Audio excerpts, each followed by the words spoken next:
有意思的人类，难怪敢进入我们的领地，原来竟是擅长于精神能力的。看来你是专门打算猎杀我的族人的吧？可惜，就算你是精神属性的魂师，今天也死定了。一个冰冷的声音传来，霍雨浩通过精神探测，迅速锁定了声音的来源。当他看到那斜眼暴君时，不禁倒吸一口凉气。这是一只直径3米的巨大斜眼，银白色的独眼散发着诡异的光芒，身下垂着16条银白色的触手，触手的数量代表着它的强大，而它的属性几乎可以确定是纯粹的精神系。10万年修为的斜眼暴君。霍雨浩心中震惊，但很快他的嘴角露出一丝冷笑。谁死谁活也要打过才知道。他知道自己虽然魂力不如对手，但在精神修为上他有信心与之抗衡，更何况他还继承了秋儿的帝皇瑞兽能力。话音未落，霍雨浩已经动手，6个魂环依次升起。第一魂环白光闪耀，他的双眸瞬间变成紫金色，2道紫金色的实质光芒电射而出，直奔斜眼暴君而去。斜眼暴君的瞳孔骤然张开，银色光纹向外扩散，两者之间的精神风暴瞬间爆发。周围的植物在强大的精神力作用下迅速枯萎，然后在爆炸力下化为碎片。霍雨浩被震飞，但他毫不慌乱。第3、第4魂环接连闪耀，一个白色的骷髅头出现在斜眼暴君的独眼上方。即使是10万年修为的斜眼暴君，也不得不受到这虚弱魂技的影响。斜眼暴君原本准备全力冲击，却在空中突然停顿。紧接着，一个淡金色漩涡出现在他独眼上方，他彻底停了下来。霍雨浩的2大控制系魂技群体虚弱和精神混乱，斜眼暴君眼中虽有混乱，但更多的是冷酷与狰狞。他自信满满，觉得自己能轻易碾压霍雨浩。斜眼暴君确实有自信的资本，作为10万年修为的斜眼暴君，他拥有强大的精神力天赋魂技，即使是超级斗罗也难以对付。他刚突破10万年不久，但有着斜眼一族最纯正的血脉，对自己的实力极为自信。尽管霍雨浩的精神力与他处于同一层次，但魂力差距巨大。然而斜眼暴君犯了一个错误，那就是轻敌。他不知道魂师的实力有时不能仅用魂环数量衡量。霍雨浩的2个控制系魂既先后落在他身上，霍雨浩身前的空气剧烈扭曲，他干扰的只是身前一小片区域，阻挡斜眼暴君的观察与探测。斜眼暴君很快恢复了行动能力，他的触手全面张开，闪烁着银光，附带着灵魂吞噬的效果。他贪婪地看着霍雨浩，准备发动攻击。一道直径3米的银光从他独眼中喷射而出，直奔霍雨浩而去。这是他的强大天赋攻击魂技斜眼凝视。就在银光即将击中霍雨浩时，他额头上的命运之眼突然亮起，玫瑰金色的光芒闪烁。霍雨浩身后的光轮也亮起，上面有着3眼金泥和金龙的图案。银光击中霍雨浩，却仿佛穿透了他的身体，没有造成任何伤害。霍雨浩的额头命运之眼射出一黑一白2道光芒，落在斜眼暴君身上。斜眼暴君只觉得瞬间晕眩，然后恢复正常，但他独眼的银色消失了，取而代之的是黑白交替闪烁。霍雨浩看到斜眼暴君周围的命运丝线断裂，他正在快速衰弱。霍雨浩的命运之眼重新变回玫瑰金色，一层扭曲的玫瑰金色波纹迅速向外扩散。斜眼暴君察觉到不妙，试图释放魂技，却发现身体无法移动，精神力也如同凝固。他发出尖叫，拼命挣扎，但霍雨浩的魂技只控制了他3秒。3秒后，斜眼暴君试图倒飞，却发现速度慢得可怜，仿佛身体退化了。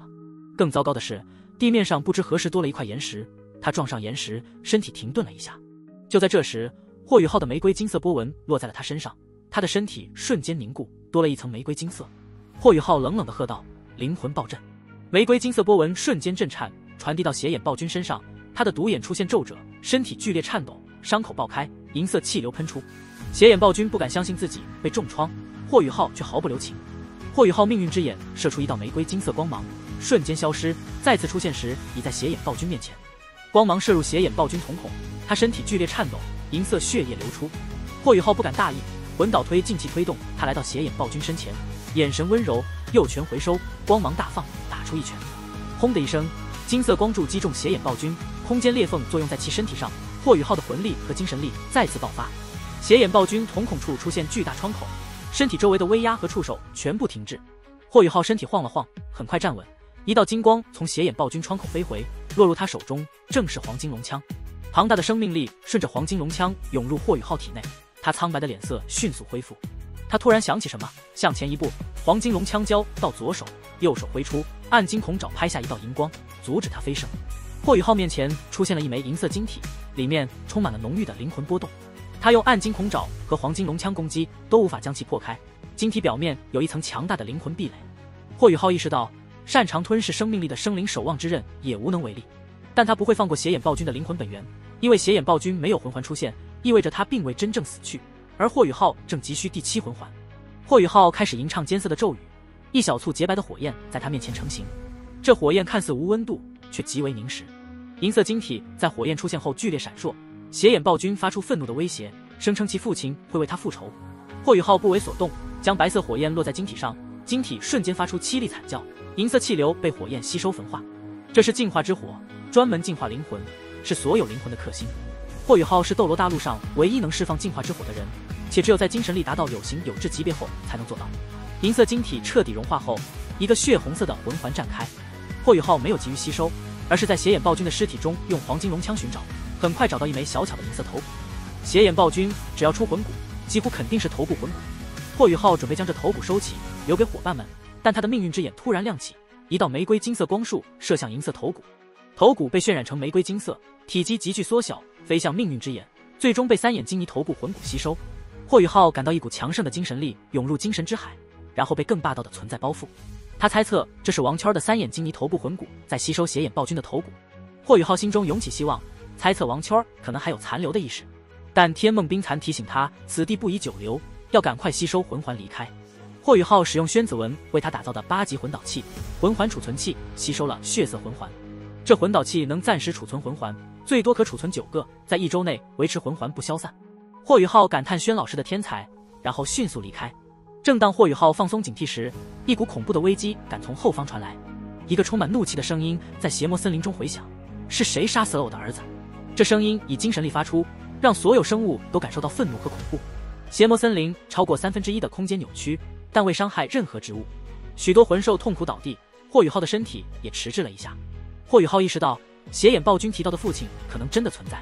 邪魔森林中确实有足够强大的存在，可能是邪眼暴君的父亲。霍雨浩的运气似乎并不好，他刚刚击杀的邪眼暴君正是邪魔森林真正主宰，日月帝国第1凶兽，全大陆第2凶兽，有邪帝之称的邪眼暴君主宰最小的儿子。尽管霍雨浩拦截了邪眼暴君的灵魂本源，但邪帝与每个孩子都有精神联系，邪眼暴君的灵魂本源被灭，邪帝被惊醒，发出愤怒的呼喊。霍雨浩头皮发麻，速度全开，拼命向前飞奔。邪帝的怒吼让其他魂兽不敢拦截他。霍雨浩心中抽搐，不知道为什么自己的运气如此差，但现在已经不是抱怨的时候。他一边狂奔，一边将精神力全面释放，模拟和精神干扰，试图掩饰自己的行踪，希望邪帝的苏醒需要时间，无法第一时间锁定他。然而现实是残酷的，邪魔森林最深处，一道直径超过100米的红色光柱冲天而起，哪怕在邪魔森林之外也能清晰看到。光柱冲到上千米高空，云雾迅速聚集，光柱破开云层，将周围渲染成血色。云雾散开后，露出一只巨大的血色眼眸，俯瞰邪魔森林。之前那苍劲的声音再次响起：孩子，我的孩子，你在哪里？这声呼唤中蕴含着奇诡的精神波动，从1000米高空向下扩散，范围极大，几乎覆盖了邪魔森林2/3的面积。霍雨浩虽然逃跑速度很快，但还没逃出这个范围。当精神波动落在他身上时，他藏在身上的魂环储存器微微发热，他立刻意识到不妙。邪眼暴君主宰通过精神呼唤寻找其儿子的灵魂波动，而霍雨浩吸收的魂环中还残留着邪眼暴君的灵魂波动。霍雨浩眉心的命运之眼亮起，脑后的光轮也再次亮起。下一刻，天空中的血色眼眸发动折射，一道直径100米的血色光柱从1000米高空折射而下，威力恐怖，将霍雨浩所在区域瞬间摧毁，形成一片直径1000米的禁地，寸草不生，大地凹陷数十米。然而，在这片禁地的中心，霍雨浩竟然还活着。他狼狈不堪，全身泥土，衣服破烂。他感叹自己竟然在邪帝一击下存活，这全靠他得自王圈的头部魂骨帝皇瑞兽头骨。这个魂骨有一个特殊能力，精神免疫，每天可以免疫3次任何类型和强度的精神攻击，除非是神发动。正是这个能力让他在邪帝的攻击下幸存，尽管他的精神之海被抽空，身体酸软无力。霍雨浩意识到必须赶快离开，否则一旦邪帝亲自查看，他必死无疑。他检查了魂环储存器，发现它完好无损，里面的10万年魂环也安然无恙。接着，他从储物戒指中取出一个银色手环，套在手上并催动魂力。手环迅速变成一具人形魂导器，将他全身包覆。这是宣子文为他打造的7级魂导器，内部配置了12个小型6级压缩密封奶瓶，足以支持他完成一场高烈度的战斗，甚至面对万年魂兽也能自保。霍雨浩开启魂导推进器，迅速向前方移动。他现在要做的就是尽快离开邪魔森林，找一个安全的地方吸收第7魂环晋级魂圣。在史莱克城的会议室里，贝贝猛地站起身，脸色阴沉。桌案两侧坐着唐门的高层们，除了宣子文和高大楼外，几乎全员到齐。贝贝怒气冲冲地说道：“3天了，霍雨浩还没回来，音讯全无。按理说，他走陆路有飞行魂导器，应该比我们还早到才对。现在都过去这么久了，他人呢？谁能告诉我？”徐三石等人带着人质成功返回唐门，原本的喜悦很快被霍雨浩的失踪所取代。贝贝在安慰了他们之后，便阴沉着脸去了史莱克学院。3天过去了，无论是唐门还是史莱克学院，都没有霍雨浩的消息。对于唐门和史莱克学院来说，霍雨浩的重要性远超所有人质。由于人质获救，日月帝国加强了对原属斗罗大陆3国和史莱克学院的监控，连续增兵边境。星罗帝国和天魂帝国也看到了削弱日月帝国的机会，纷纷出兵。斗灵帝国也明白唇亡齿寒的道理，派出大军前往边境。在这种情况下，无论是史莱克学院还是唐门，派人进入日月帝国寻找霍雨浩都极为困难，只能选择等待。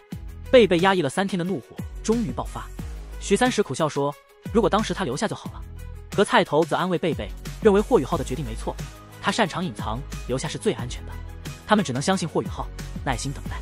贝贝的脸色稍微缓和了一些，重新坐下，道歉说这几天情绪不好。他承认这次的事情是他的错，他应该跟去的。霍雨浩最近经历了许多磨难，冬儿又沉睡不醒，贝贝真的担心他出事。如果霍雨浩出事了，冬儿醒来后，他们如何交代？史莱克学院那边比唐门还着急，玄老几乎每天都派人来询问霍雨浩是否回来。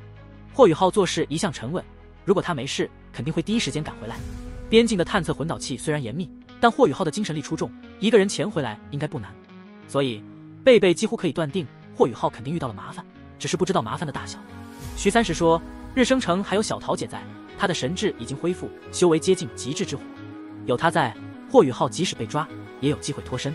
他们再等2天，如果还没消息，就请学院出面想办法潜入日月帝国寻找霍雨浩。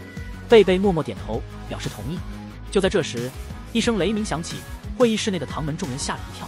可菜头疑惑地看向窗外，发现天空正在迅速变暗。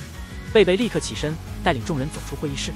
他们看到远处天边整齐的黑色正迅速蔓延过来，仿佛天空中有一层幕布正在被拉上。贝贝迅速做出安排，让和菜头去请宣老师，徐三石去学院探听情况，楠楠和潇潇上城头观察，其他人召集唐门所属准备应变。然而徐三石刚起身，一个浑厚的声音就在城内响起：史莱克学院所有内院弟子听令，南城墙集中。这是玄老的声音。与此同时，一道碧绿色的烟花冲天而起，在高空中爆开，化为史莱克的专属头像。这个信号意味着有强敌大举入侵。史莱克学院位于斗罗大陆内部核心区域，与3大帝国关系良好，怎么会突然有大批强敌压境？唐门众人感到困惑，贝贝也听出玄老的声音中蕴含着一丝焦急。他迅速做出决定，让所有人都上南城墙，让娜娜留下等宣老师出来后，带领唐门魂导堂的兄弟们将所有魂导器运输到南城墙。然后贝贝带着唐门所属朝着南城墙赶去。史莱克城的南城墙是整座城市中最高、防御最严密的地方，因为这个方向面对着星斗大森林。